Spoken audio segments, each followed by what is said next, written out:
Hi ಎಲ್ರಿಗೂ ನಮಸ್ಕಾರ. ಸುಮಾರು ಜನ ನಿಮ್ಮ ಹೇರ್ ಕೇರ್ ರುಟೀನ್ನ ಶೇರ್ ಮಾಡಿ ಅಂತ ಹೇಳಿದ್ರಿ. ನಾನಿವತ್ತು ನನ್ನ ಹೇರ್ ಕೇರ್ ರುಟೀನ್ನ ಶೇರ್ ಮಾಡ್ತಾ ಇದ್ದೀನಿ. ನಾನು ಯೂಸ್ ಮಾಡ್ತಿರೋ ಆಯಿಲ್ ಬಂದು ವೃದ್ಧಿ ಆರ್ಗ್ಯಾನಿಕ್ ಹೇರ್ ಆಯಿಲ್ ಅಂಥೇಳಿ. ಇದನ್ನು ಲಾಸ್ಟ್ 6 ಮಂತ್ಸಿಂದ ಯೂಸ್ ಮಾಡ್ತಾ ಇದ್ದೀವಿ. ಈಗ ಯೂಸ್ ಮಾಡ್ತಿರೋ ಆಯಿಲ್ ಬಂದು ವರಿನ್ ಅಂಥೇಳಿ. ಚಿನ್ನಿ ತಲೆಯಲ್ಲಿ ತುಂಬಾ ಡ್ಯಾಂಡ್ರಫ್ ಇತ್ತು, ಸ್ಪ್ಲಿಟ್ಸ್ ಹೇರ್ ಜಾಸ್ತಿ ಆಗ್ತಾ ಇತ್ತು. ಈ ಆಯಿಲ್ ಯೂಸ್ ಮಾಡಿದ್ಮೇಲೆ ಡ್ಯಾಂಡ್ರಫ್ ಎಲ್ಲ ಕಡಿಮೆ ಆಗಿದೆ. ನ್ಯಾಚುರಲ್ ಆಗಿ ಹೇರ್ ರೀಗ್ರೋತ್ ಆಗ್ತಾ ಇದೆ, ತುಂಬ ಲಾಂಗ್ ಆಗಿ ಬರ್ತಾ ಇದೆ.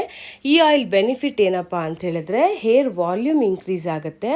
ಈ ಹೇರ್ ಥಿಕ್ನೆಸ್ ತುಂಬಾ ಚೆನ್ನಾಗಿದೆ. ಹಾಗೆ ನಾನು ಯೂಸ್ ಮಾಡ್ತಿರೋ ಆಯಿಲ್ ಬಂದು ರೋಹಾ ಅಂತೇಳಿ.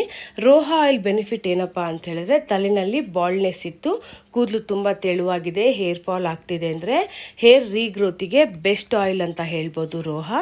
ನಾನು ಇದನ್ನು ಯೂಸ್ ಮಾಡೋದಕ್ಕೆ ಸ್ಟಾರ್ಟ್ ಮಾಡಿದ್ಮೇಲೆ ಹೇರ್ ಫಾಲ್ ತುಂಬಾ ಕಡಿಮೆ ಆಗಿದೆ. ನನ್ನ ಹೇರ್ ಕೂಡ ತುಂಬ ಲಾಂಗ್ ಆಗಿ ಬರ್ತಾ ಇದೆ, ತುಂಬ ಚೆನ್ನಾಗಿದೆ. ನನಗೆ ಇವ್ರ ಪ್ರಾಡಕ್ಟ್ ತುಂಬ